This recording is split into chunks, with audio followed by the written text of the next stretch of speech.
नमस्कार, मी क्रिएटिव्ह कनिका अँकर. Story time. तर आजच्या स्टोरीचं नाव आहे झाड व मुलगा. गावाच्या कडेला एक झाड होतं आणि त्या झाडाच्या इथे एक लहान मुलगा खेळायला यायचा. त्या झाडावर चढायचा, फांद्यांशी खेळायचा, झाडावरची फळं खायचा. मुलगाही आनंदी आणि झाडही आनंदी.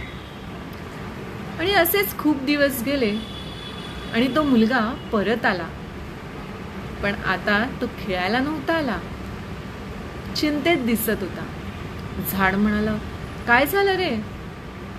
तर तो मुलगा म्हणाला, मला पैसे हवे होते, मला माझं आयुष्य घडवायचंय. झाड म्हणाला, इतकंच ना? अरे माझी फळं घे, ती विक आणि तुला पैसे मिळतील. मुलानेही तसंच केलं आणि थोडे दिवसांनी तो परत आला. आता तो तरुण होता. झाड म्हणाला, आता काय झालं? मला घर बांधायचंय. मग एक काम कर ना, माझ्या फांद्या काप आणि त्याचं बांध. मुलानेही तसंच केलं. पण ह्यावेळी झाड समाधानी होतं. आणि असा अनेक काळ लोटले आणि तो परत आला, अगदी जर्जर म्हातारा. आणि झाडाला म्हणाला, माझ्याकडे आता काहीच राहिलं नाही, अगदी शरीरात ताकदही नाही.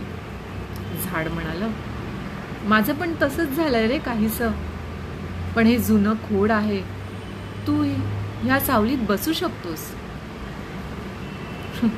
तर मित्रांनो, काय वाटतं ह्या गोष्टीवर? आपल्याला नेहमीच देणारा देत जातो, आपण घेत जातो, पण आपल्याला कदरच नसते, लहानपणापासून आत्तापर्यंत. पण प्रत्येक गोष्टीची कदर करायला शिका. वेळ कधीच परत येत नाही. धन्यवाद.